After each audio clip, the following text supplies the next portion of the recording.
You know, sometimes you just need a little slower transition. That was slow.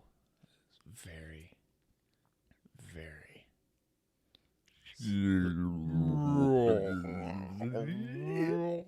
Man, we didn't even have to use effects for that. That was just so impressive. Well, you know, it's yeah. If we have one skill, well, you know, it's really annoying intros. after watching the show yesterday, I went and read that book, Speaking Fast and Slow, and yeah. So if y'all weren't around yesterday, we talked about the pretty famous book, which at this year is like nearly 20 years old or something. It's Thinking Fast and Slow by Daniel Kahneman and Amos Tversky. But I do like the idea of speaking fast and slow. Yeah, well, I'm glad you mentioned yesterday that he was the co-author, because I didn't recognize that guy's name, Amos Tversky, and I was like, I don't know, Dostoevsky? You know, they did the research together, but I think he passed away before the book was completed, and you can find that out. I think it's, who was the guy that wrote Moneyball? Michael something, like Michael Sinclair, Michael Douglas, something like this, who wrote another book called The Undoing Project, and it is the story of Daniel Kahneman and Amos Tversky's life. Oh. And so that's kind of a soft entry into this if you don't want to read a book that's a bunch of studies about behavioral economics. Okay, gotcha. Michael Lewis. There you go. Perfect. Nice. Yeah. All right, so yesterday was Hump Day. Hump Day! Hump Day, and it was also our episode 50. Woo! So what did... Oh, nice. Wrong button. I think maybe it was this one. Yay! Maybe Twinkies. Oh, what about this? No. Happy birthday! Oh, yeah. Dinner's ready. Hey, everybody, if you were interested in our repertoire of sound effects. Oh, there it is. Yes, episode 50. So yeah, what did we do as our special Big 5-0? Yeah, you know, we did what a lot of people do for their midlife crisis. We had two people on. That's one of those jokes where it's like you didn't really know what was going to say, and I didn't know what I was going to say. And then it actually worked out. It worked. It worked pretty well. Yeah. We brought on two guests at the same time. We had back to back, rather. Back to back. Yeah. So that was great. We had Alexander Mannerings on, who we love and have had on the show several times. We brought on somebody else we haven't talked to on the show before, Grady Hillhouse. Yes, and Grady Hillhouse is the guy who started the channel Practical Engineering on YouTube. And some of you are like, what does that mean? And some of you might be like, oh, yeah, I know that guy. Well, I've seen him around. Because he has millions of subscribers. Like, you know, honestly, for him to have graced his presence with peons like us, like, I feel special. Yeah, I do too. And it's also, though, the problem of us being a little starstruck, like, was like, what do we talk to this guy about? I Like, mean, he's I'm done like, so many good he's episodes. he's so famous, and like there's people always like, wow, Grady, how are you so cool? And then we're just like, we're just dudes on a couch. Like, how do we Yeah, even compare?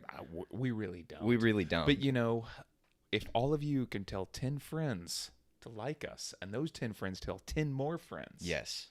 eventually we can, not feel quite so bad about ourselves. Right. When we have And Grady I on just the want to show. make sure he left off a couple of things. And if those 10 friends then tell 10 friends, and then those 10 friends tell another right. 10 friends. Yeah, Ponzi scheme. Yes. Wait, no, I mean, No, multi-level marketing. that's it. Wait, That's that's such negative bad connotation. Yeah, Exponential growth. that's what we need. That sounds positive. Yeah. We Let's need do some of that. exponential growth. 10 to the X. And you guys are the X.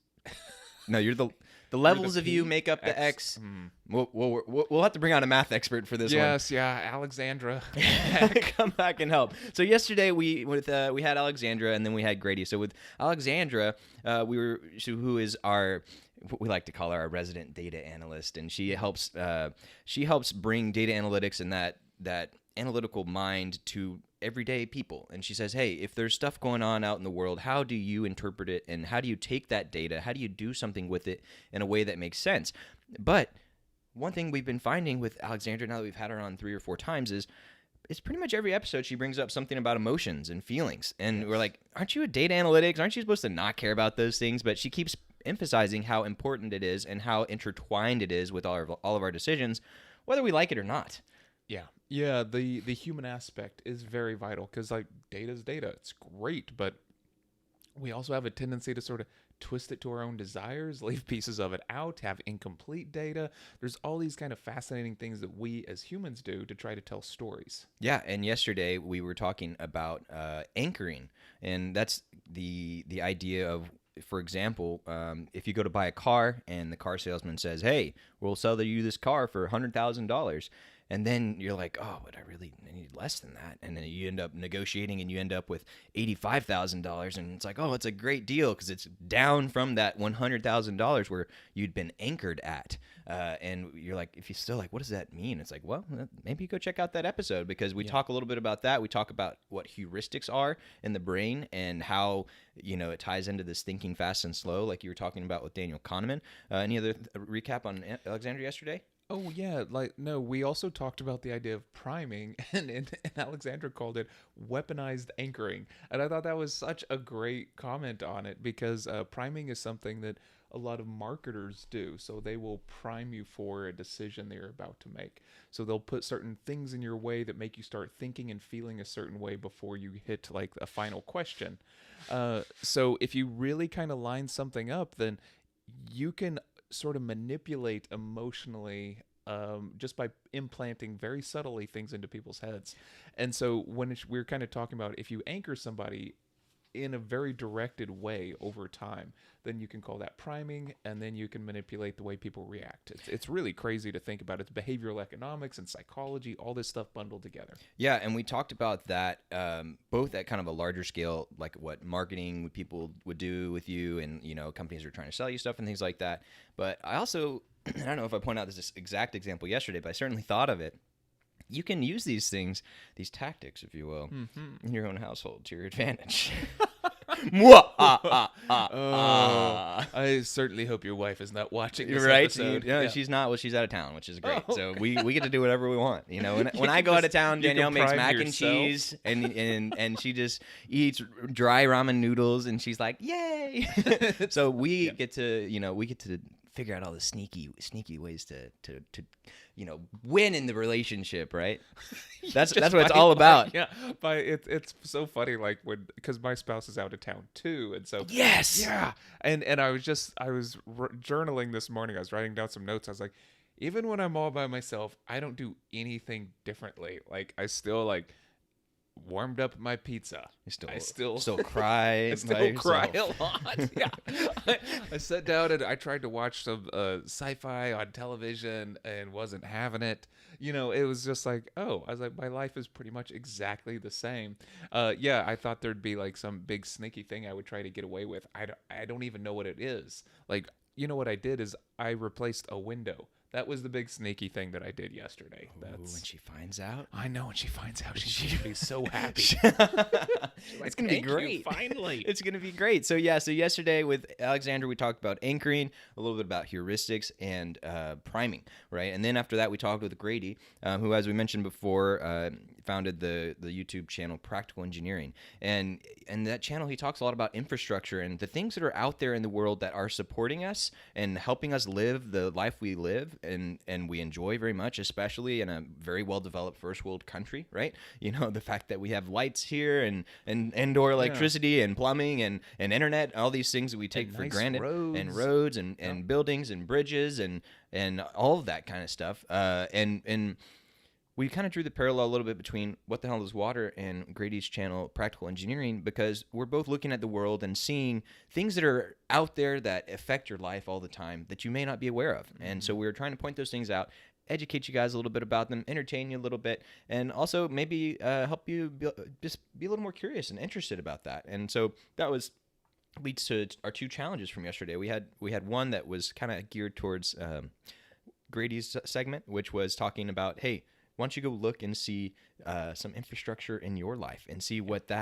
just something that maybe you've been a little bit curious about, or maybe just now as you're walking down the street or driving down the road, you just kind of look around and see like, oh, you know, actually haven't ever really thought about this road that I drive on every single day and how it might have been made, and that sidewalk, and why are there cracks in the sidewalk, and you know, why is that person's sidewalk all lifted and broken, and like, man, what's going on there? And that's the type of thing that his channel will not only tell you about, but he'll also tell you about some of the popular examples that are going on in the news recently, which is one of the things I really like. Which is, I really kind of like the idea of mixing it in with journalism. Of course, yesterday I was noticing some infrastructure, which I have noticed repeatedly, but I actually thought about it in terms of the show as I was driving. I was on 75 in El Dorado, and they have this interchange over and it's really weird. Like if you're trying to go south down 75 and you're on the access road, you just can't keep going. It like makes you turn and go through like a shopping center in order to get back onto 75. And ever since they've made that intersection, it's really weird too, because you don't turn the way you do normally on intersections. They've done all this weird stuff, and it's really confusing to me. I'm really, well, it's not that confusing. I can figure it out. I'm just like, I'm annoyed that it does not follow the protocols. Yeah, well, that is a very common a very common statement about that intersection is like, oh, it's so confusing and I don't like it, and grr, right? And I'm looking up I'm trying to figure out the name, right? Because I got to think to myself, engineers are smart people. They wouldn't just screw with us for no reason, would they? Right. And so for those of you, to give a little more context, we're talking about an intersection in McKinney, Texas, and the intersection of Highway 75 and the road El Dorado Parkway. So if you can go into Google Maps and look at a satellite view to see what we're talking about here. But they recently redid this interchange within the last 3 years, maybe even less than that. Maybe longer. I don't know. I'm getting old now. The years just keep going by like the sands of time. Hold on. The dysentery won't take you yet. The dysentery won't take you. What a horrible way to go. Well, the autocorrect yesterday or 2 days ago, it was like trying dysentery. I don't even remember what I was trying to type now, but dysentery was what it wanted me to say. But the interchange at El Dorado and 75, I think I'm going to mess up the name, but I want to say it's called a Michigan interchange, or it's been done a lot in Michigan. I just did a quick Google. Another thing that came up is a diverging diamond interchange. I'm not going to be able to confirm right this second what it actually is called, but the way it works is, instead of having a traditional intersection where you've got these parallel lines, right? And you're like, oh, we're going this way and this way, right? Up and down, left and right, making those perpendicular 90-degree angles. Instead of having an intersection like that, it has a whole bunch more of curves, and it has, instead of just having I guess it would be 8 lights or whatever it is normally, there's like 12 or 15. And the reason it does that is because it actually allows there to be less chances for people to get into wrecks. And so at that intersection, normally there's, say, like 25 points of possible impact. It's down to like 9 or whatever. Yeah, which is great unless you're confused, and then you don't pay attention to the stripes on the road, and then you invent your own new impact Oh yeah. area. Is that It's what you did? no, but I've No, seen it but happen. yeah, I have seen a wreck there, and I was just like, it's because somebody was trying to go straight when they should have been turning left because they just really wanted to go straight and they couldn't figure out how to do it. Yeah, no, and I bet that happens, right? And I bet they've done the statistical modeling to say, yeah, about 3.42% of people are going to do that, and it still does less. And at least I hope they did those trades. But the reality is it's one of those things where you go through it once or twice, and then you get the hang of it a little bit more. But it is definitely kind of intimidating when you pull up to it.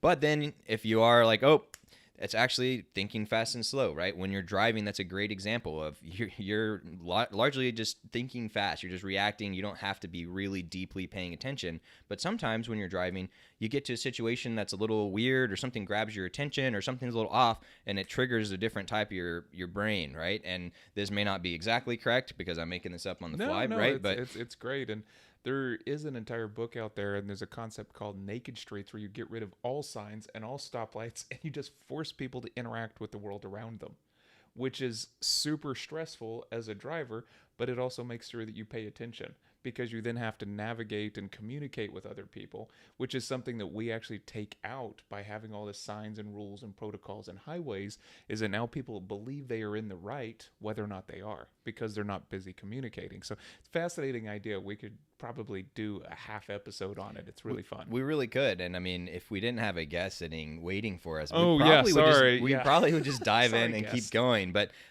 we'll drop in the chat if we can find it. But it makes me think of, and there are many clips out there like this, but seeing, I think it's like India or somewhere in Southeast Asia, where they have like this intersection where it's just like 9 or 10 roads coming into this circle, and they all just drive, right? Yeah. And there's like people walking, and there's like babies. They like grab the baby and like throw it across, like go Frogger, Okay, I'm exaggerating that last part a little bit, but you do see all of these cars just kind of going like, oh my God, and somehow they all make it through.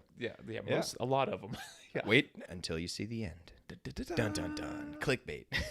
All right. So we talked about yesterday in our challenge about the infrastructure, and then the other challenge we had was about the anchoring. And do you remember kind of the verbiage around that one? Oh yeah, we wanted you to write something down. Write down some sort of I guess anchor, right? Like just sort of recognize that you might be thinking something or feeling something, write it down, figure out what's like normal for you, what you would be willing to spend, things like that. So for instance, I went and bought a jacket for a trip that I'm about to take, and I wrote my number down. This is what I'm willing to let me spend. add a little more context to that. So when you're going into a situation where you recognize anchoring might be a thing, which we analyzed yesterday as saying, hey, something that's going to be maybe a significant financial investment or a significant emotional thing, and especially if it involves both, right? We mentioned buying a car, buying a house, or now as we're going into the holiday seasons and you're trying to buy some gifts either for other people or for yourself, and so some of the tactics that Alexandra helped share with us was to write down that number, right? So you write down that number outside of the sphere of influence where you recognize that anchoring might become a problem, right? So beforehand, or when you're in a separate space before you get to the spot where you're going to be on the spot trying to decide, or do I buy this thing or not? And then especially if there's going to be a salesperson in your face, trying to do these things with you, you write down that number, and then probably more importantly, underneath that, you write some reasoning about why that number and why you think it's important to stick with that number and how you can justify that number. So tell us again about your jacket example. Yeah, not to belabor it, but so I've had a set of jackets for about 8 or 9 years at this point, and they're starting to show their wear and everything else. And so I've been meaning to go get a new jacket. So fine, I jot down what I usually do is buy 2 at once. I buy. So you have like my morning jacket and then my afternoon jacket. Yes, such a good band. And yeah, so I'll throw on. I layer it, so I have 2, and that means there's 2 prices. But I had to write down what are you looking for, what are you going to get. I've had a Carhartt jacket for about 12 years that's still kicking, and so this time I decided to stick with that one brand. So I got 2 things that were Carhartt, and I wrote down 2 prices. wrote down that I needed one of them to be windproof. I needed the other one to have extra padding in it, and so I just wrote all these things down, and then it actually meant that I had to go to 2 different stores to find what I wanted. 2 stores, 2 jackets, lining up so far. Yeah, and anyway, it all just but I just went through sort of a process before I jumped in the car and took off. Nice. Well, a jacket is one of those things that kind of like infrastructure. People are like, I don't really care. That's boring. I don't need it. But if you have a good jacket, it makes you able for you to live and be outside and not be worried about the cold. Especially here in Texas, it starts to get around, I don't know, really, really cold, like 35. Yeah. The other day, I woke up and it was 50. Yeah, and people are like, oh my God, what are we going to do? My hair's on fire, but it's not because it's so cold and frozen, even though it's not actually below freezing. And then they're all like, what do we do? What do we do? And I'm like, bro, all you need is just the proper gear, whether it's hot. I mean, if it's hot, you just go around naked. So that's the easy thing. But if it's cold, then it's about layers, right? And one thing, I don't know if you just said right now or not, but important about having layers is you can add and remove to get that right temperature, right? And then another big thing that's important is wind resistance. That makes a huge difference. But we're not going to get into coats anymore because you've already got 2, so we should probably just keep going don't make on. me feel bad that I purchased the wrong thing. Let's just move on. Exactly. Let's move on before we you get too much further down that path. So we are going to talk with our guest here. His name is Eric, and his company is called Altared Marriage, and he's been on one, if not a couple times. One time? Okay. He's been on once before, and he is going to talk to us today about personal responsibility, and I'm messing up his intro, but he has done marriage counseling and relationship counseling for a very long time, and he started this company, Altared Marriage, to help bring some of his lessons and teachings to the broader world. And he has also started a YouTube channel alongside that called Relationshots. And he actually, his last video, which I had handy here, but now I don't, we will bring up in a second once I pull it back up. But before we get to him, let's go ahead and roll that intro that we sometimes forget.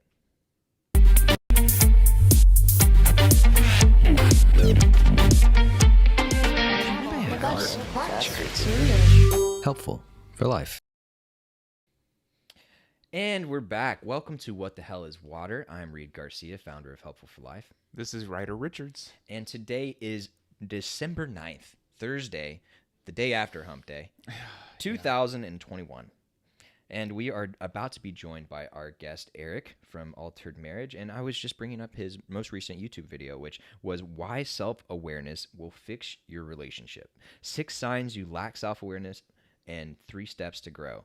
And I have not watched it yet, but I am certainly looking it up because I know if there's anything that I've learned about life over the last year or so is how important self-awareness is. And I think it's truly the key to you not only better understanding yourself and how you interact with the world, but having better relationships with literally everyone around you. And the analogy that comes to mind is put the oxygen mask on yourself before you put it on the person next to you. Mm-hmm. They tell you whenever you're going on flights. Sometimes it's like a lot of people don't even realize they need the oxygen.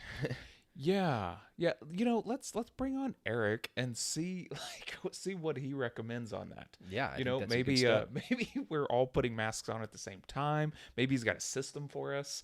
Maybe women and children first. Who knows? Or maybe just throw the women and children out the window. Who knows? We'll find out. Hey, Eric. Good morning. What's going on, guys? Not much. How are you?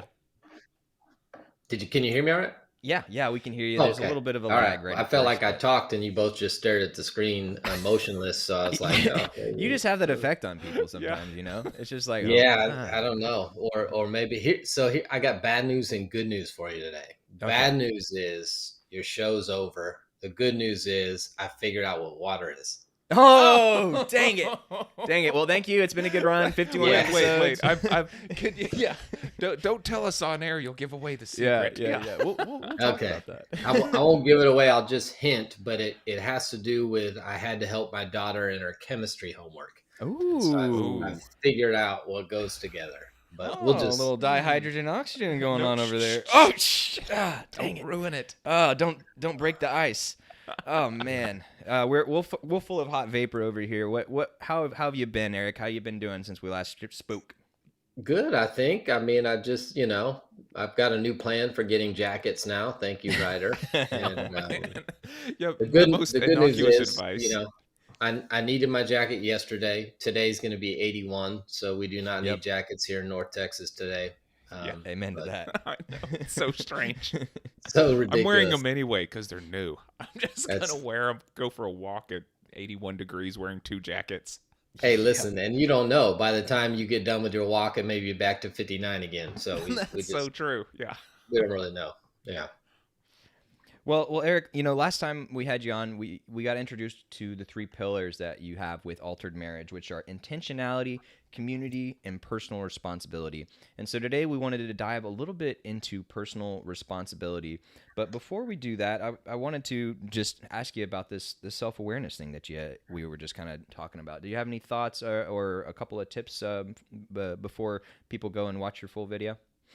Oh, on the video, yeah, that's what that's one of those things. It probably happens to you guys too. They'll be like, "Hey, you remember on your show last week when you talked about?" And you're like, "Well, No. no." Yeah, No, because I exactly. recorded that a month ago, and Right. Or like I've talked about 72 things since yesterday, so I don't remember. yeah, Yeah, Yeah, the exactly. video was just basically, yeah, well, you're the issue in the relationship, basically. Here's some signs that you lack self-awareness, and here's what you need to do about it, was kind of the crux of the video. So Yeah, and it seems like, self-awareness and personal responsibility kind of go hand in hand. So I guess tell us a little bit about this pillar of personal responsibility. What is it, first of all, define it for us, and then why is it important? yeah, so what it is I think in every relationship we've got a relational responsibility, right? You've got some things you committed, especially when we're talking marriage, right? You've committed to do some things in the relationship, so you have a relational responsibility as pertains to that other person. But we've also got personal responsibility, which is we got issues, and our personal issues, if not dealt with, negatively impact every relationship we're in. And so, more and more of it as I've worked with couples and counseled couples, and I'm not a research scientist, so I don't have a percentage, but I like to make up percentages anyway. So this is non statistical, verifiable, but I would say upward of 70% or more of marriages that are ending is not a relational issue, it's a personal issue that Yeah, say that one has more not time been. for emphasis, please. Yes, what percentage did I just say? I I already think forgot. 70, 70, I but Yeah. think. we could go up. Yeah, Like, 80 let's sounds say Yeah, good. 80. Yeah. Let's. I think. In fact, I think from when I first said it to now, it's up to This just in. 75%. Yeah, This it's this 80. just in. 75. Our experts It's just- say no, but seriously, so that you're estimating, right? But 70% of marriages that end or significant relationships that end are not a relationship issue, but they are a personal issue. And yeah, if this strikes a chord with you at home, you should look at that. And that's not necessarily a bad thing, right? It's just, again, something to be aware of. Like, hey, just because something's not going right in the relationship, maybe something's wrong with one or both of the people there, right? absolutely. I mean, the reality is every conflict you have in a relationship starts with some desire in your own heart, right? I expected or I wanted X, and my spouse didn't give me it, and so now I'm frustrated and we're in conflict, right? So our desires turns into demands, then we punish people if they don't give it to us, and so sometimes we got to check, like, I don't know if that's a healthy desire, or where's that desire driven from, or whatever that might be. But the problem we have is that if we're not healthy personally, and I don't know if any of us are ever fully whole, just because we all got baggage, we all have stuff that we've gotten into. But if we're not willing to deal with it, and a lot of people don't want to because it's hard work, right? It's hard work to look at yourself and work on yourself and be honest about yourself. But at some point, when you continue to have the same relationship, well, here's a perfect example. Wouldn't you think that experience would help you in most areas of your life, right? Yeah, I'm getting better and better at sleeping. Oh. If there's two things Ryder can do, it's buy jackets and And sleep. sleep. The more I do it, the better I get. But yes, I do fully think that, getting experience in an area is important. I also want to point out that time does not equal experience. Something we've talked about, we have that So Good They Can't Ignore Your Range series that we're doing. And one of the things in that is talking about intentional practice, or what's the term? Dedicated practice. Dedicated practice. It's sort of that 10,000 hours rule. Like, just because and what's funny about that, you can spend 10,000 hours doing something, but it doesn't actually mean you're going to get any better at it unless it's like really intentional, dedicated practice. And so, yeah, Eric, was that kind of the point you're making, that like just doing something repeatedly, you think you would get better at it just because you're in there doing it, but it's like, what is the trip up that happens to people when they're in a relationship? Yeah, that wasn't the angle I was going at all, but I really like that. I really like what you guys were saying. Yeah. Well, we alluded to that last time you were on here, Eric, and which was just the point that, like, hey, just because you have been doing it for years, or you've been in this relationship for a very long time, does not mean that is good experience. And that sorry to divert your point a little bit, but I wanted to make sure that was clear. It's like, oh, I've been married for 30 years, and I don't know why I talk like this all the time, but once you get married 30 years, yeah, once you've been married 30 years, stick your elbow. No, I'm just giving you, hey, listen, I'm just giving you a hard time anyway. Your diversion was still right on. So but where I was going was, you would think that second and third marriages would have greater success rates if experience and practice helped, but yet they continue to have higher divorce rates. Second marriage is higher than first, third's higher than second. And the reality is, because you're bringing the same person into it, right? It's what happens is, we don't like the outcome that we get, and so we go back and try to make a new decision and never go all the way back and address our beliefs, right? Because the reality of all of our lives is, we have a set of beliefs, and off of those beliefs we make decisions, and that's what outcomes we get, right? And so people go redecide, and I must have chose wrong, so let me choose somebody better that doesn't have the issues I was dealing with over here. And you choose somebody different, but then you get a whole new set of issues, right? Because I don't care who you are, every married couple has a set of unresolvable issues. Like, you're just never going to resolve this area, personality stuff. You just never, and you learn how to manage those areas while solving what you can. But if people never take the time to go, what was my part in that failed relationship, or what is my part in these conflicts, and what do I need to address, you're going to continue to have the same problems over and over and over again.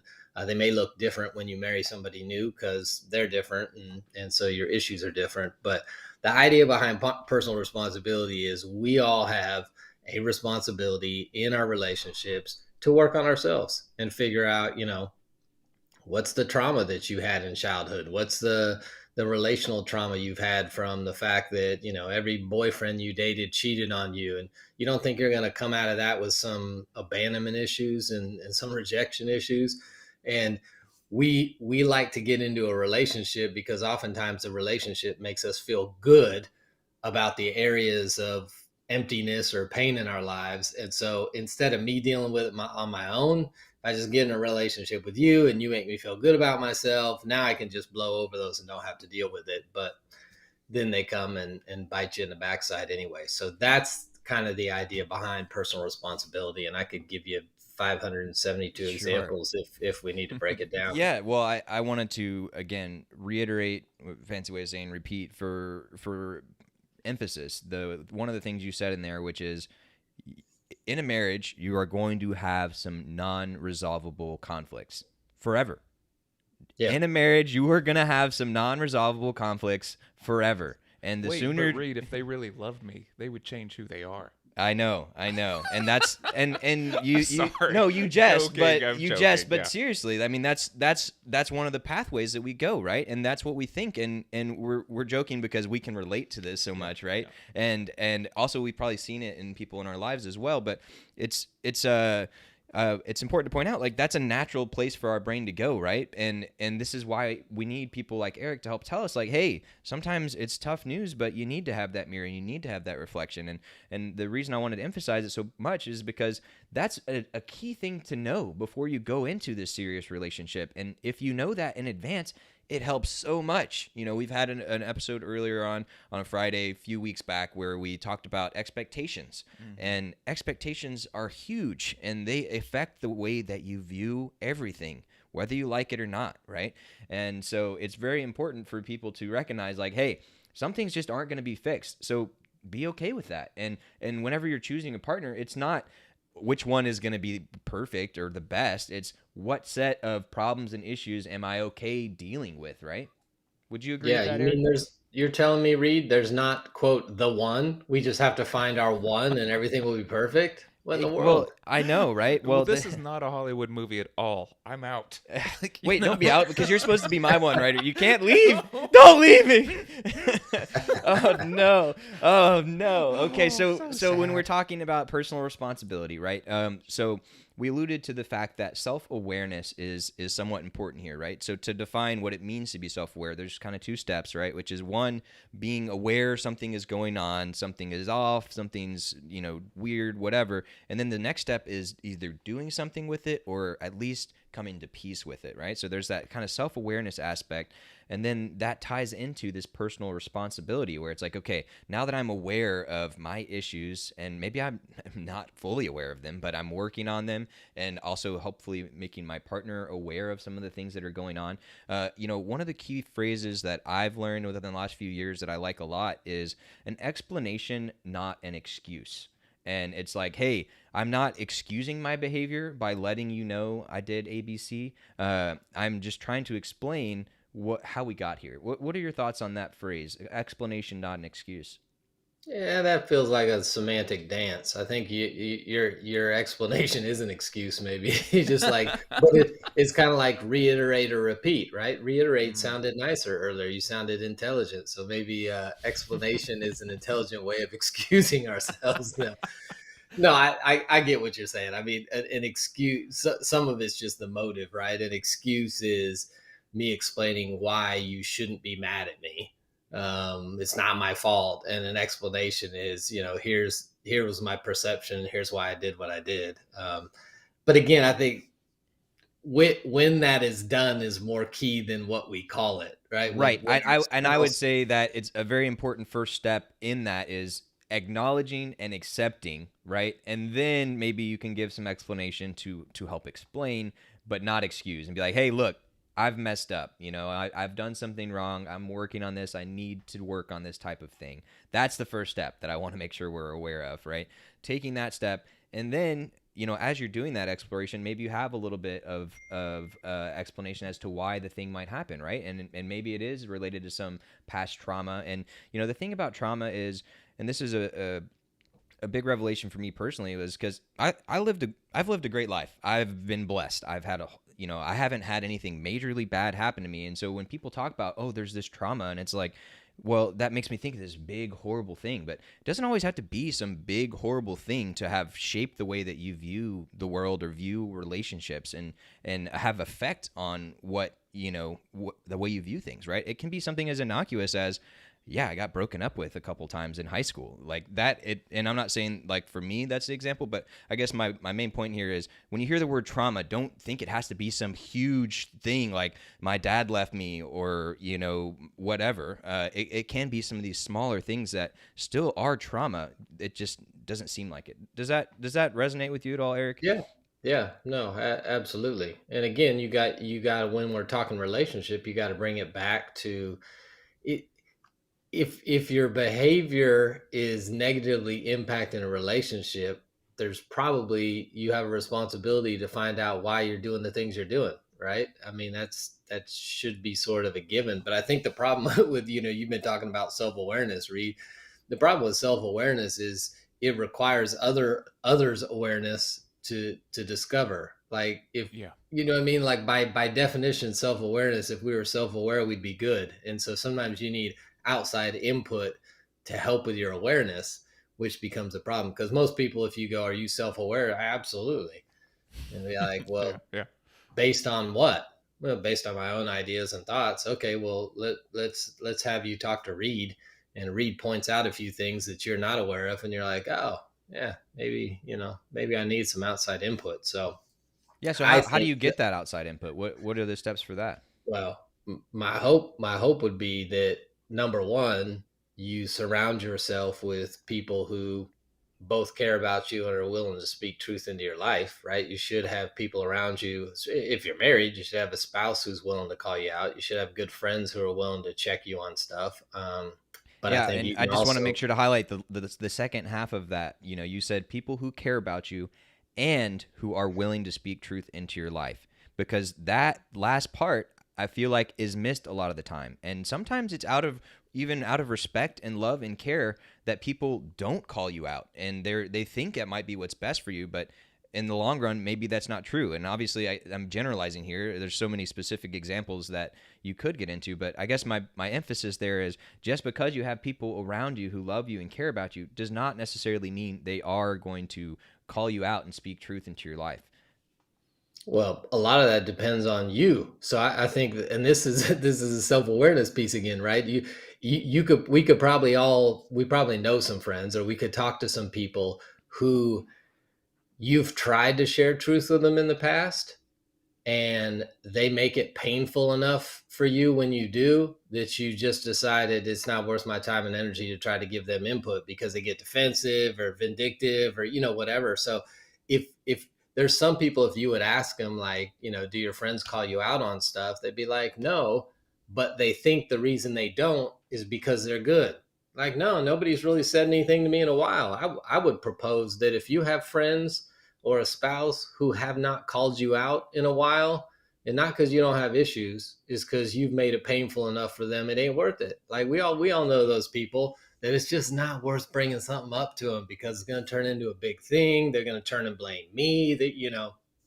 So if you're getting no feedback, it's not because you have no issues. It's because you've made it abundantly clear to all your friends that you're the guy not worth bringing stuff up to. You know what I Right. mean? No, I think that's a great point. I'm so glad that you highlighted that, because another key learning I feel like with relationships and also with personal development as a whole is you're never gonna be perfect. You're never not No. gonna have these issues that need calling out. Like, it doesn't matter if you're Gandhi or Mother Teresa or George Bush, any one of these highly revered people. You're Yeah, you're not gonna. yeah, that's a good mix. Those Yeah. three. Yeah, right. Just same level, all of them. Yeah. Well done, Reed. Well, we're in Texas, so you got to try. Three peas in a pod. I mean, shoot. Yeah. Yeah. But regardless of who you are, the point is there's always going to be something to work on, and there's always going to be something that you're doing wrong. So just because you aren't hearing that feedback, well, maybe that is feedback in and of itself. Like, hey, why am I not hearing anything? I need to know what's going on. We have joked about this, that like if you go to a Thanksgiving or a Christmas dinner or whatever, and you're just like, everyone in my family is just amazing, because then that means you are the annoying one, because there's always one annoying person, and if you don't know who they are, it's probably you. Oh, Uncle Ryder. Oh man, Right. crazy. So I'm the crazy uncle then. Yeah. Yeah. Oops. Yeah. This whole time I thought I was just being charming. Yeah. No. Well, so Eric, we were talking about personal responsibility here, but I can't help but notice that when we start defining what personal responsibility is and what some of the steps are to helping you become more self-aware, becoming more knowledgeable, and making yourself take that personal responsibility, one of the first things you said was community, which is one of your other three pillars. So it seems like these things are very intertwined, kind of like one of those stools, three-legged stools. You can't do one without the other, you'll just fall over. Is that kind of how these pillars of yours work? Yeah. No.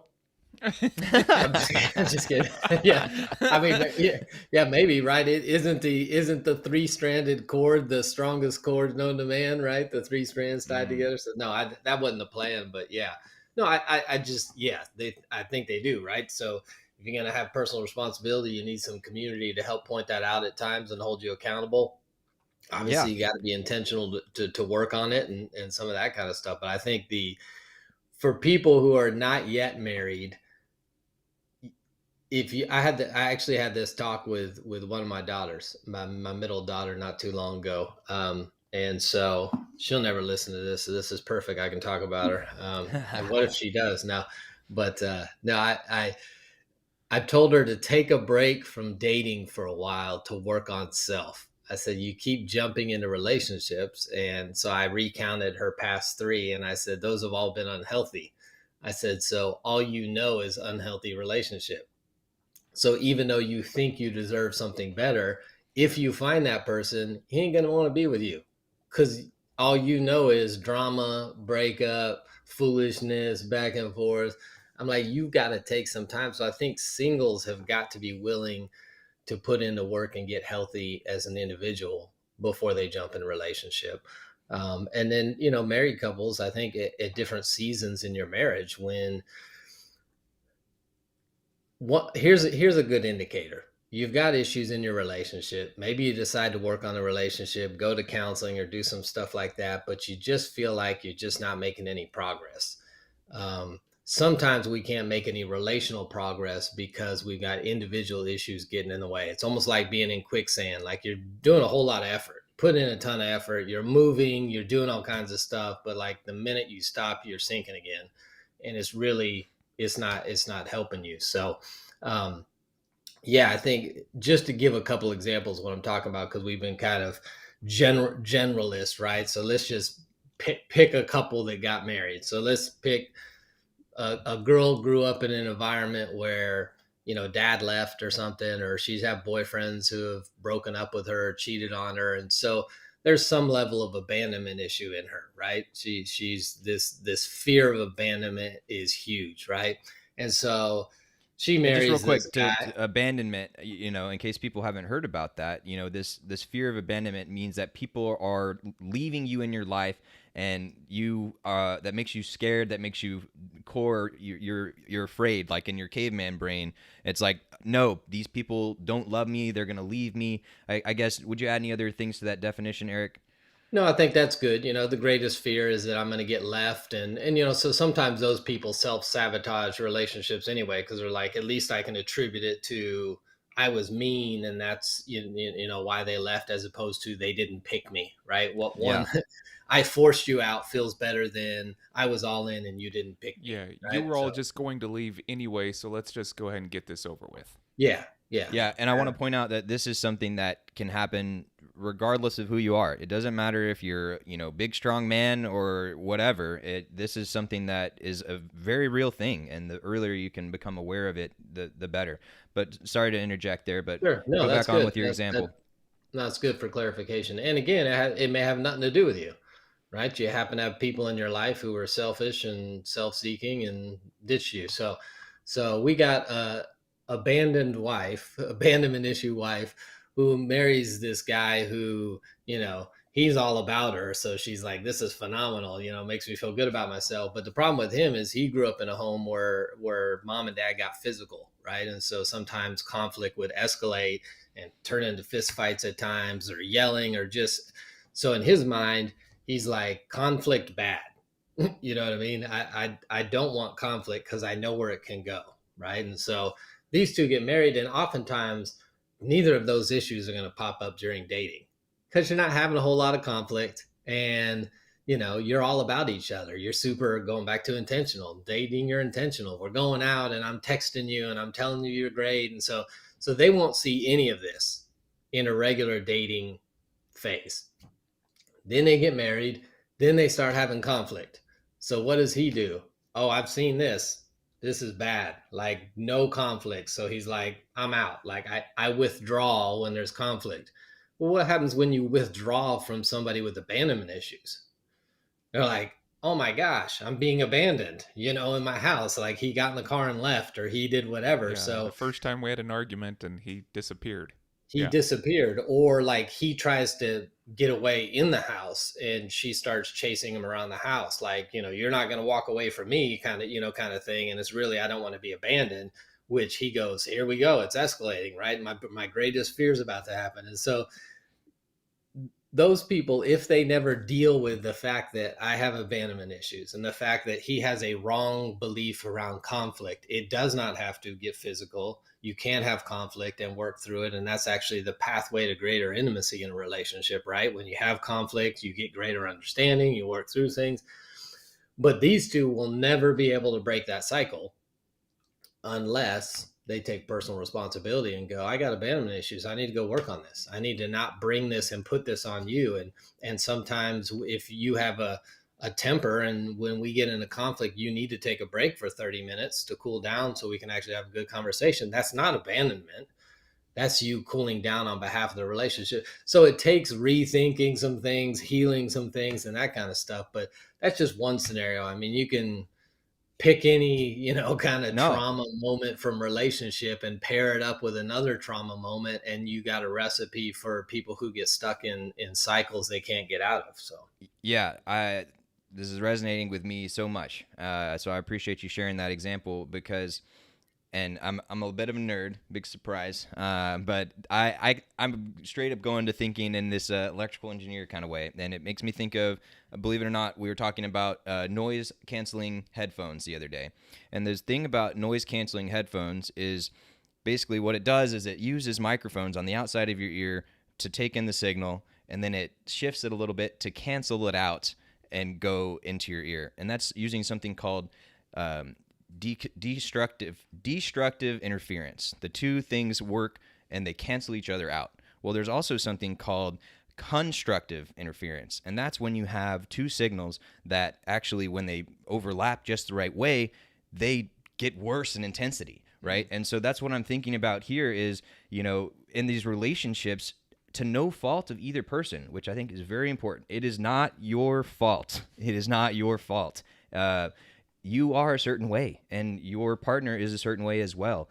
And it just so happens, sometimes just by pure luck, sometimes just by statistics, sometimes it may be intentional, but you have these two things that you guys, you have issues that are constructively interfering with each other. They stack on top, and you are triggering the problems and the fears in that other person. And it's so tough to watch this. And I've seen it many times in my life where it's like, I see this is happening. And again, like you're saying, it's hard to be around and see it, especially when there are people who aren't owning it. And it's like, hey, look, you have this thing, you are this way, this person is this other way. And like you said, pick any sort of trauma or struggle, and they can really, amplify off each other.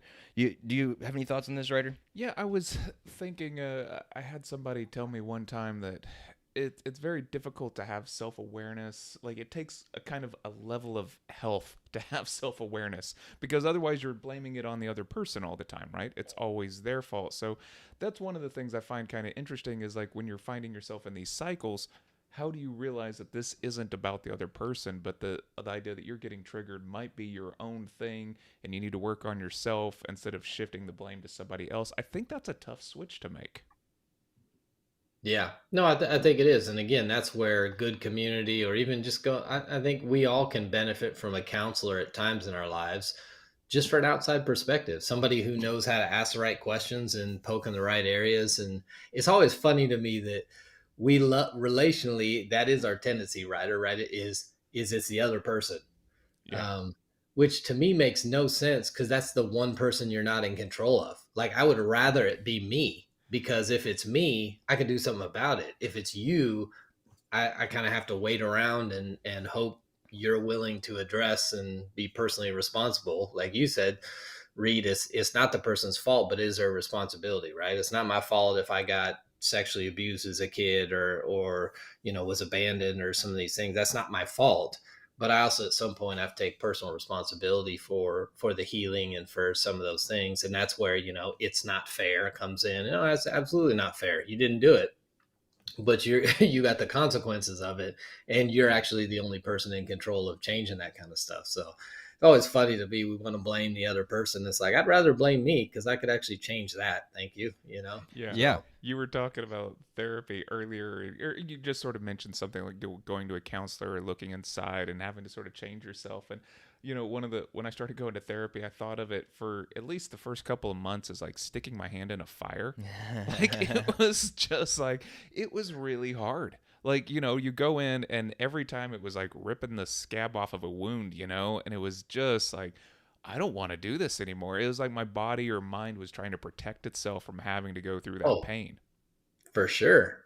Yeah. For sure. I think that's the whole fight or flight response, right? The Reed was talking about, what I'm not a brain guy, but the amygdala Caveman or brain. whatever. Yeah. But Lizard brain, both of them. yeah, exactly. Whatever it is, the minute there's a threat, something is perceived as a threat, you go into that emotional response. And that's the same thing in relationships. I mean, really, our unconscious, before we ever have time to rationally process whatever our spouse just said to us, if it felt like a threat to the area of our greatest fears, we're already in fight or flight. Like we haven't even had the time to go, wait a minute, are they really after me? Or yeah, they said X, which is against my greatest fear. So here we go. We're off and running with that kind of thing. So I think it can happen kind of quick, and we just got to be willing to heal the areas of our lives that we're stuck in. So that is kind of the general concept of personal responsibility, and obviously there's a million branches to it and depth that you can go, but it's a big part of relational issues, and we got to deal with it. Well, man, thank you so much for sharing with us. And my mind's going, 7 lanes, million miles a minute with all the different ways we could take this. But I know we only have so much time for today. But I do have a listener question. If you have a couple more minutes, if you got to Sure. run, perfectly fine. Okay, Nope. so this is kind of a composite of an anonymous question that was submitted to us, and you know, just a bunch of other people in my life that I've seen this kind of thing play out. And we're talking about different things that people, the sooner they recognize and the sooner they realize, like, that's the type of person they are, that's the thing they're dealing with, the better, right? And so there's a combo that can happen. And one of them is where you have someone who is what's called a people pleaser, right? They want everyone to be happy. They want everyone to have a good time. They want to make sure everyone is all great, and they want people to like them as well, a lot of times as well. And then on the other side, in this example, there's someone who maybe is a bit narcissistic, and they're kind of focused on themselves. And, it could be something like, even like, hey, person A, we'll call, they're like, hey, I have this really big issue going on in my life. And then person B responds with, well, this other thing happened in my life, and let's talk about that instead. So you have any thoughts or ideas on how you can deal with something like that, where you have like this kind of inherent destructive interference or constructive interference here, where it's like, hey, this person is just trying to make this relationship work, but this person is not like listening and trying to, and then why don't they change? Why don't I change? What are your thoughts on that? Well, first, those are the other examples where people's dysfunction fits. It's not healthy, right? But some, you take a codependent person, they're always going to be drawn to a narcissist who loves to control them, right? And so it's like the people pleaser needs to be needed, and the narcissist needs them, kind of thing. And so it's like, oh, well, you guys' wounds fit together, and so I've seen that. In fact, I wouldn't name them, but I know couples where I'm like, boy, that's some serious controlling behavior, but the spouse feels like that level of control is love to them, because in a past relationship, their spouse was basically uninterested in them. So the fact that my spouse wants to control what I wear and where I go and that kind of stuff feels so loving. And you're just like, do you not, this is unhealthy. but so that's an example, kind of what you gave, where our dysfunction fits together, and I would never call it a healthy relationship, but it's working for those people.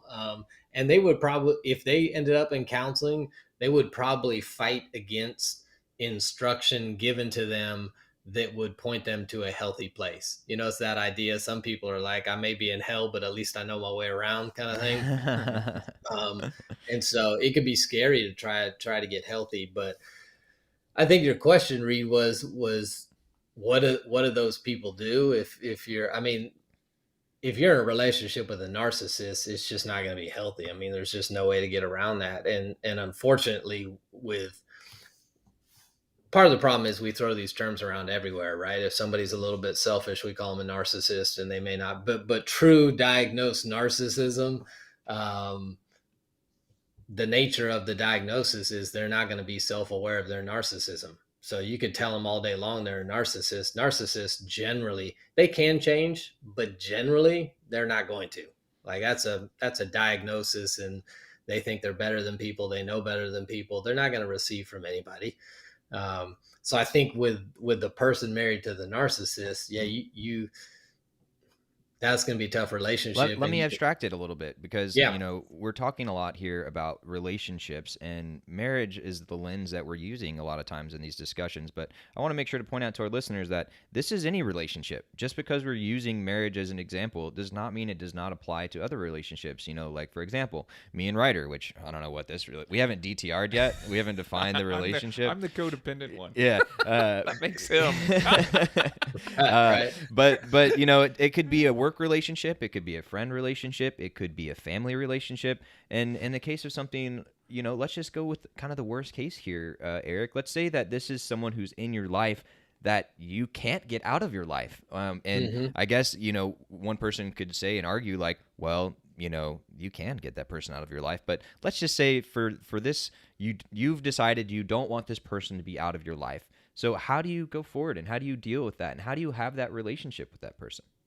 I think you have to learn how to manage them.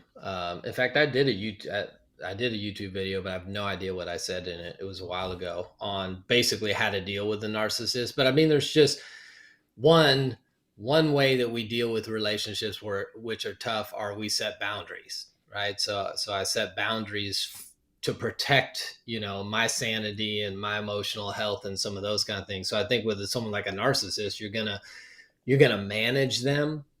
I mean, you know what they need. They need validation and affirmation and stuff like that. So you play the game with them some, right? If you need to deliver something that may be hard truth, you're going to do the old, what they call the encouragement sandwich or whatever, something, encouraging, then the hard truth, and then something encouraging again.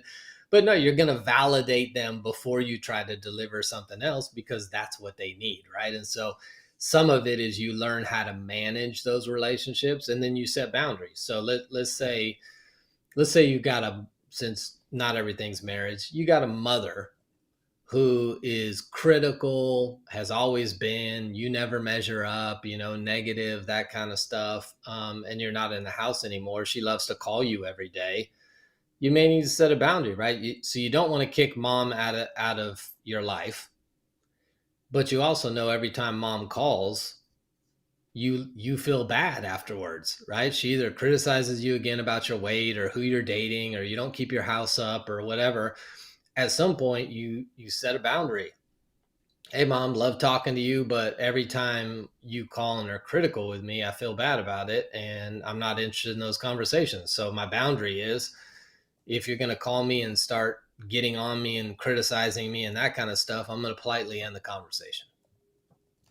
And next time she does, you do. Hey mom, gotta go. You're starting to be critical again. Love you. I'll talk to you later. So it's not mean, but you're setting a boundary. And then you may need to set a further boundary. I'm not going to answer my phone every time you call, mom, because it usually ruins my day, and I'm not ready for this day to be ruined. So I'll get back to you when I can. Right. So boundaries and managing people, I think, are the way that you deal with people who you can't get out of your life.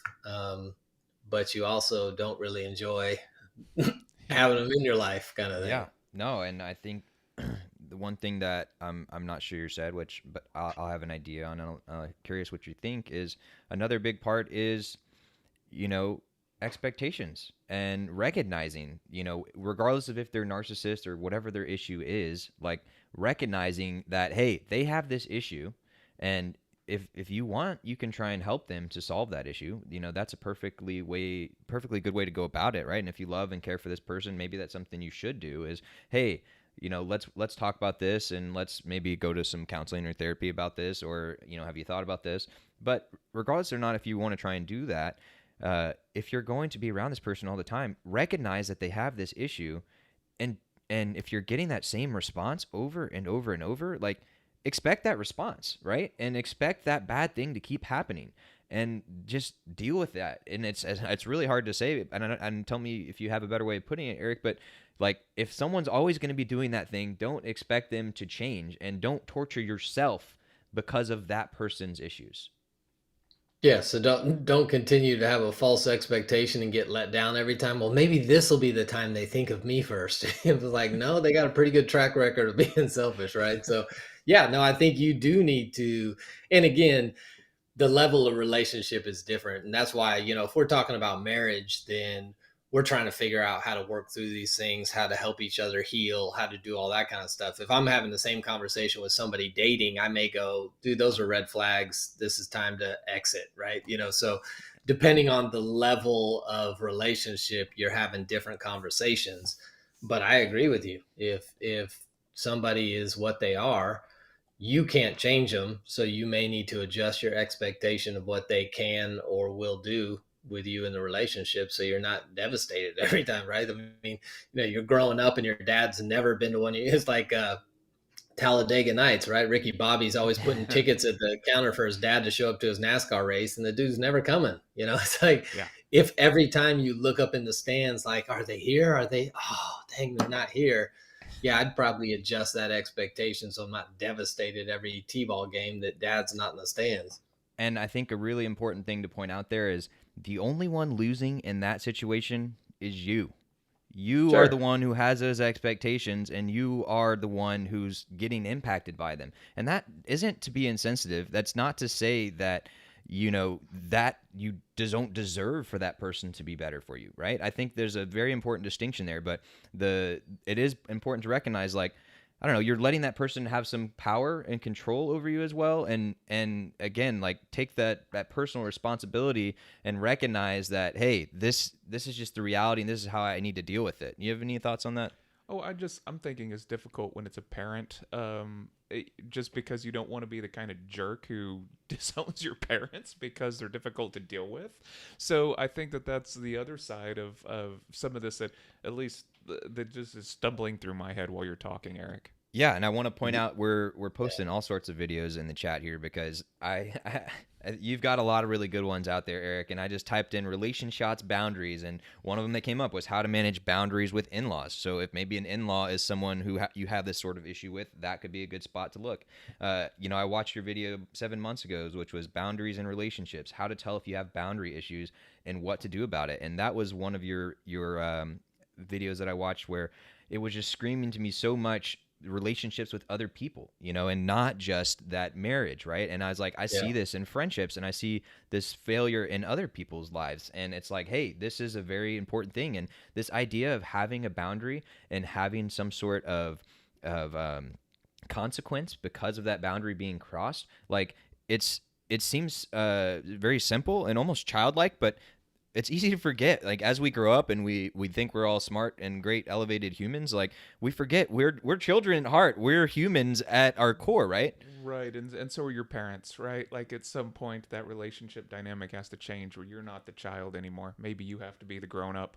Yeah, and the bottom line with all this stuff too is we want to recognize that it's not easy. We don't want to minimize that. It is not easy, and it's hard work. But having that personal responsibility and taking that in and investing and educating yourself a little bit, and then communicating that with the people in your lives, that's honestly probably one of the most important first steps you can take. And if you can help yourself become self-aware, and you can help other people in your life become more self-aware, everyone's life is going to get better. I mean, obviously I can't say that for sure, but Yeah. you No, know, I mean it would be trending great. positive. Yeah, yeah, trending positive. Yeah, Eric, when it comes to things like self-awareness and things like that, I know that you've got little tips, but we always try to give our audience some sort of actionable thing that they can take on during the day. So we have challenges we put out there. So if there is a kind of a self-awareness or personal responsibility challenge you could come up with for us, I mean, does anything come to mind? Well, I mean, with self awareness, I think, we mentioned it requires others' awareness, right? Other people in our life. But I think at the very low end, if you're going to develop any level of self awareness, like number one, you got to have time. Like, you got to slow down. Sometimes we have no margin in our lives, and so if I never slow down, I'm never going to have the time to kind of look in the mirror and go, hey, what in me needs to change, right? We stay so busy. So I think that would be a step. Hey, let's figure out how to slow down. If there's demands and pressures on your life that you feel like prevent you from slowing down, make a list, write a list out of all the demands and pressures on your life. Prioritize them, top to bottom, and then maybe eliminate the bottom two or three to give yourself margin. So now I've got a little time to slow down. And then Reed kind of mentioned it before, but the like psychologists call it the observing ego. Basically, do you have the ability to step outside of yourself and look at yourself, like, and go, what might it be like to be in a relationship with me? Right? That question, like, I wonder what this other person experiences being like, for instance, self-awareness for me is I love joking around. I love making fun of people. It didn't make it in Gary Chapman's 5 love languages book, but if I wrote a book, the 6th love language would be sarcasm. Like I literally, I love that. when people make fun of me, like, that's fun for me. I love it. So if you guys are making fun of me, I'm like, these are my boys. I love it. Like, I love it.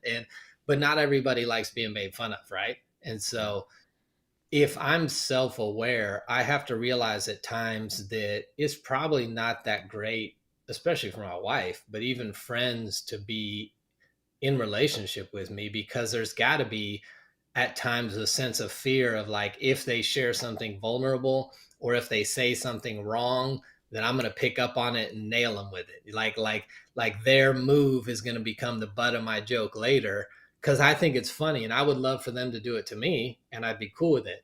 But if I'm self-aware, I got to go, listen, sometimes I don't create a safe space for people who are around me because of this trait of mine. I got to be aware of that, and I got to be willing to work on it. So that whole observing ego, do you make some time for yourself, step outside of yourself for a minute and kind of observe, what might it be like to be in a relationship with me? Maybe they can ask themselves that question. And then, make adjustments. So I think, with self-awareness, some people aren't even aware of their priorities. They're not aware of their core values. So I think thinking about what's most important to me in my life, what are my priorities, all those things will help with self-awareness. So maybe that's the challenge. Yeah, I think that's a great challenge. And we're going to let you go. I promise we're not going to keep you hostage. But, I have a friend who's had a bachelorette party right now. And so I've got to ask you two guys, if you're going to give one little piece of advice to, a 20-something, 30-something getting married and very soon, what would it be? We'll start with you, Ryder. Nothing comes to mind. Absolutely nothing. I'm just like, good luck. Right. Eric, what do you think? The hard part is that she's already in. She's having her bachelorette party. So anything I say that maybe like put the brakes on, they're not going to listen to anyway. So maybe we just stick with our theme of the day, which is continue to put, and I will say this to her, make sure you're putting energy both into the relational growth of the relationship, but also your personal growth as a person, because that will fuel a healthy relationship. So maybe that's the advice to tie into what we talked about today. Nice. Well done. Yeah, nice wrap up. Do you have any personal responsibility, Ryder, you'd like to take? And when I ask you this question, and Nope, none. No, see, what Ryder just did was set a boundary with you, Reed. You're not gonna put that on me, bro. So yeah, I think that the couch right here. Yeah. Yeah. And therein lies the two sides of that coin, right? We take personal responsibility for our stuff, and the way that we force the people we're in a relationship with to take personal responsibility for their stuff are boundaries. Right. That I don't own what is your responsibility. And the way I do that is that boundary.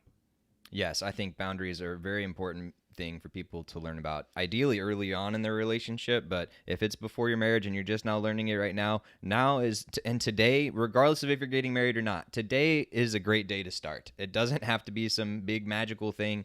it all starts with learning a little bit. Go watch one of those videos to learn a little bit more about boundaries, how you can set them, and what do these consequences look like. How do you have consequences for your spouse or someone in your life? How do you do that in a loving way where it's not like a trap for someone to fall into, right? So go check out some of those videos that we've shared in the chat. And my advice for you lovely bachelorette people out there, whether you're specifically the one I'm talking to or you're just, listening in, is to, take that personal responsibility and come a little bit self-aware of you and yourself and your faults and your trauma that has happened in the past. And sometimes the best thing you can do in a relationship or in life is just lead by example, right? And by you doing that work and coming to that relationship and saying, hey, here's my baggage. Here's the things that I've recognized that is not best, right? And here's some things I'm doing a little bit of work on these. I still haven't figured this out, but here's some of the things that I am aware of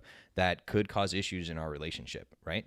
And then if you do that with somebody and you open that door and you start having that conversation, well, maybe that'll help that person look and reflect inside and think, and maybe they'll take our challenge today. And in fact, you can share this challenge with them and say like, hey, I took this challenge, and here's the things that I found out. And I would really like it. You're someone who in my life who I really care about. I maybe even love you, right? And I want you to take this challenge because I think it will make our relationship stronger.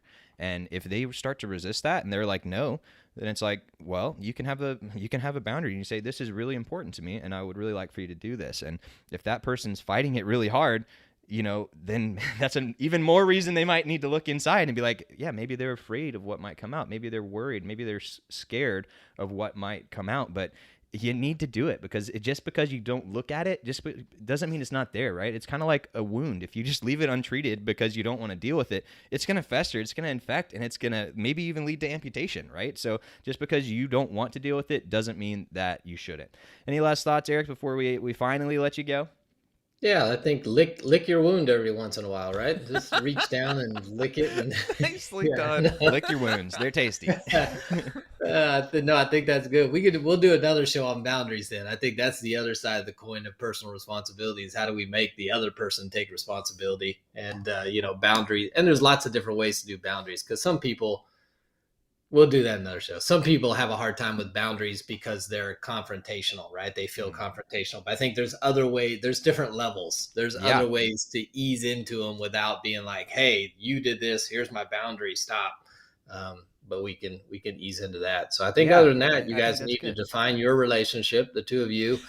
And if, in your quest to figure out what water is, if you want any advice, let me know. All right. Oh, is that it? we connected. We had a moment. That was good. You got your own sound effects now. I like that. Yeah, we did. Yeah, that's our relationship is growing. Ryder, first I want to open up and tell you about some serious problem that I have. You can make therapy fun, right? Yeah, you could. Hey, you know what? Maybe you should do a whole segment on that. You could do your own YouTube channel on if therapists had, sound effects. I like that. Well, thank you so much for joining us today, Eric. Really appreciate it. And I want to point out to you viewers at home, guess what? I just gave an example, a question that somebody submitted to us. This could be your question. You have a problem in your life. You have some difficult person that needs to change. Let us know, and we'll talk about all of their problems and not yours. But I'm joking. But please, write into us. Let us know if you guys have any questions. We're going to have Eric on regularly here, and the more questions you ask, the more you guys ask for him, the more he's going to want to come on, because that's how this works. So go ahead and write in with a comment. Go to our website, helpfulforlife.com. Up in the top right, hit contact us to write in a question. And also, go engage with Eric's brand. This is what he does. This is what he does. So if any of these things are resonating with you, is like, man, he's got some of those things really either I could tell that's really good stuff, or, oh, I kind of clenched up a lot and felt really uncomfortable as you were talking about that. If you felt anything during all of that, then maybe you should go check out. And also, if you felt nothing, you should maybe go check that out too. And I'm kind of no matter what. 10 out of 10 people should go check it out. So go check out his website, alteredmarriage.com. That's altered with an A, like a marriage altar. And check out his YouTube channel, Relationshots. And we'll put links to both of those in the chat as well as the description. And with that, Eric, we'll finally let you go. Thanks for being our hostage today. You've been the most illuminating hostage I've ever had. That's good. Yeah. See you later. I'll check myself on that. A little self-awareness on that one. Good Yeah. to see you guys. All right. Bye-bye. Later. Oh, Man, the relationship stuff can go on because, of course, we all have them. Yeah. And so, that's, when you're talking about whether or not you felt anything, it's just sort of like, man, if you couldn't pull something out of there, like I was just thinking, like all the various relationships we have, and we could go on and on talking about them. It's something everyone has and everyone is working through and everyone's dealing with. So, yeah, yeah, and it's also just so tricky because the emotions that come from those can just change your entire life and cloud your day really quickly. yeah. I mean, I think one of the early things to learn in anyone's journey towards mental health and relationships, and even when you use these words to talk about it, I know it kind of shifts the way people think about, oh, therapy, and is that a good thing or a bad thing, or why should I go to those quacks, or they don't know what they're talking about, or why does my childhood have anything to do with who I am today? Like the reality is, the first thing to learn is that it's not going to be an easy journey, right? And it's sounds a little cheesy, right? But a lot of times the things that hurt the most, the things that have the most friction, are sometimes the most important things that you need to be doing. Yeah, there's a kind of thing that pops into my head a lot with when people talk about things they don't want to do. And it's kind of like, I remember talking to somebody one time that didn't want to go to Europe. And they're like, oh, I don't know if I want to go visit this, and I've got this. And I was like, have you ever bumped into anybody that has been to Europe and come back and just been like, this place is horrible, I learned absolutely nothing? Like, that's a very, very small percentage of people. And I would say that it's arguably the same with something like therapy. Almost anyone that has gone through some long-term therapy says, yeah, this changed my life for the better. And so that's kind of a fascinating thing. You might have a lot of arguments against it, but the majority of people find that it works for them. And so you might just kind of look at some of the numbers on something like that. And, if you're pushing back against it, maybe just consider giving it a shot. Yeah, and I want to make sure to point out, one of the things you said in there wasn't just therapy, but was long-term therapy. Because I feel like one of the traps that it happens a lot of times is people resist therapy, they resist therapy, they resist therapy, and then finally like, okay, I'll go. And they're antagonistic the whole time. And they're like expecting for it to fail, and they're like, I guess I'll do this, and then they do like 1, 2, maybe 3 sessions. And they talk about how dumb the therapist is, and they storm out. And yeah, wait, you're actually describing a friend of mine. Oh, Yeah, okay. No, I thought you were talking about yourself there for a second. No, I just melted into a puddle of tears on the floor. But yeah, no, you're such a little softy. Aw. That's why we have this.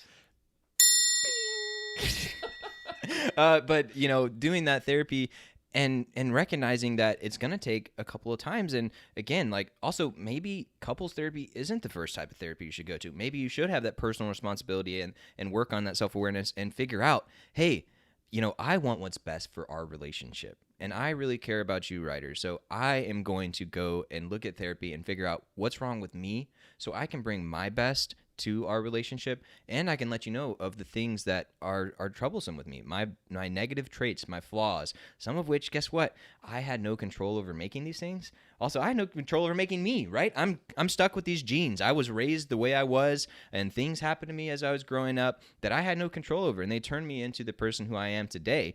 And the more I can realize that, hey, that's the truth, that's where we're at, and the more I can look at that history and that, oh, this explains a lot of things, and oh, you know what, maybe that's why I always, pull back whenever someone tries to get close to me, or oh, maybe that's why, I always run away whenever things start to get too serious, or maybe that's why I haven't really taken that jump and had that serious relationship with somebody. And I'm just kind of throwing out a couple of examples here, but yeah, no, the personal awareness thing is great, and it's something that we should be kind of focusing on. Having open conversation is also what we're talking about here, and being into a spot where once you're aware of your baggage, then you can communicate about your baggage, and your partner can then also be aware and hold you accountable for various things. But if none of that ever shows up, when we're just wearing masks and we're defensive all the time, there's not a lot of authenticity in there. Yeah, and it's tough. Yeah, it is. And one analogy to think of is think of yourself like a car, right? And you drive a car, it's going to have some things that happen to it over time. You know, right off the lot, sometimes it even has problems. And some people are lemons. Like when you came out, they're like, it's a lemon. No refunds. And look how far I made it. Okay. I now just live on a couch. Yeah, and now he's lemonade. Look at him, ladies and gentlemen. But no, when you're like a car, right? As time goes on, like your things are going to happen to your car, and there's going to have problems that need addressing. And you know, there's this concept of preventative maintenance, right? And it's like, hey, you know, you want to go to the shop before all of the oil dries up in your car, and then you also want to know, like, hey, the reality is when you're getting into a relationship, you're buying a used car. So I need to know, hey, yeah, I'm buying this car, but it's been in a couple wrecks before. And so the axle's bent a little bit and, you know, the hood doesn't quite pop open. You need to use a stick to do it. And the light, you know, you got to flick 3 times to get to work. But hey, this is the used car that I got, you know? And, you know, maybe I'm beating that analogy to death a little bit too much. But the point is to encourage you guys to do that preventative maintenance.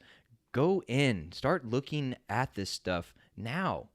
You don't have to have a problem, but you probably already do. I mean, I'm joking, but we all do, right? Fine, yeah. And that's the thing is, don't wait until things get to the point where they're broken. That is arguably too late, and you may not be able to fix the thing that you're trying to work on, whether it's yourself, whether it's your relationship. And also it's not too late ever. You can still keep doing work on it, but it's so much easier to do if you start a lot earlier. Yeah. Get started. I liked a lot of things Eric had to say today, and it'll be fun to have him back on because I do want to also talk about that reverse side, like whether or not we should even have boundaries for ourselves. Maybe we shouldn't discuss our traumas way too much with our spouse. You know, there's things like that, and so looking forward to that next episode with him. Yeah, looking forward to it as well. So, as a reminder for today, you know, we had our challenge from Eric, which was to, you know, look at yourself in the mirror a little bit, right? And think and give yourself a little bit of time to reflect and say, hey, what is it like to be in a relationship with me? And what are some of the, you know, what are some of the good things maybe that I bring? And then also, what are some of the bad things that I bring? You talked about writing down your priorities and values, and one of the big things was to find time. To make time for yourself to slow down and consider these things. And so, you know, that was the point that I'm really going to be taking away from that aspect is finding time, finding what your priorities are, maybe knocking off the bottom 2 or 3, and then using that time to really start looking around, being self-aware and thinking about your personal responsibility. And fortunately for you guys, here at Helpful for Life, we believe in a concept called poka-yoke, which we talked about the other day, which is where you make things, if not impossible, very hard to do wrong. And you set up the system to allow people to do things in the quote-unquote right way, in the correct way. And the reason I bring that up is because right now, we are about to play some post-show music, and we've not mentioned before why we do that. And admittedly, sometimes I forget to press the button, but it's something that we've added to our checklist, and we're going to make our best effort to do after every episode. And today we're actually, normally we do 10 minutes, but today I'm going to extend that to 20 minutes because this is giving you the time and the space to do this. This is a very important thing. I think this might be the most important challenge we've had up to this point. 51 episodes. Somewhere between 51 and 55 challenges in there. And honestly, I think this is one of the most important ones you can do. So I want you guys to take this seriously and take this time right now. It's just some chill, relaxing music. Sit where you are. If you want to close your eyes and think and reflect, if you want to pull out a piece of paper or your notes app on your phone, one thing I also like to do is open up the voice memo app and just start talking, you know, whatever works for you. But I want you guys to take this time and reflect and take this challenge to heart. So real quick, summarize it for us, what we think people should do here. Yeah, so take this next 10 to 20 minutes, the time while the music's playing, to part 1, prioritize what's important to you, core values, meanings, goals, mission, all that kind of stuff. But also if there are daily tasks that you're going through, knock off the bottom couple so that you actually have some time to reflect on your sort of personal responsibility. You have time to reflect on your own sort of self-awareness and sort of realizing what you are bringing to the relationship. And if you're feeling weird, you're feeling like, no, I don't want to do that. No, I'm not going to do that. Or if you're feeling nothing at all, then you probably need to do this, right? And we were kind of joking around, but literally, I do think everybody should do this, regardless of how self-aware you think you are, regardless how woke you think you are. Take the time to do the exercise of looking inside and say, what is it like to be in a relationship with me? And so we're going to play that music now. And if you're saying like, Reed, I don't have time right now. Okay, well, here's what you do. You say, okay, Schnoogle, or, hey, Speary, or a Smodexa. And I'm trying to not use the exact words, but talk to one of those smart assistants that you have and tell them, hey, remind me when I get home, or remind me at 4 p.m., remind me tomorrow at 7. Use that technology to help you remember to do the thing that you want to do to make your life better, and hopefully to make the people's lives around you better as well. So stop with the excuses. Take that personal responsibility and do that reflecting and do that challenge. But also, very importantly, have a wonderful day. Yeah. Have a wonderful day.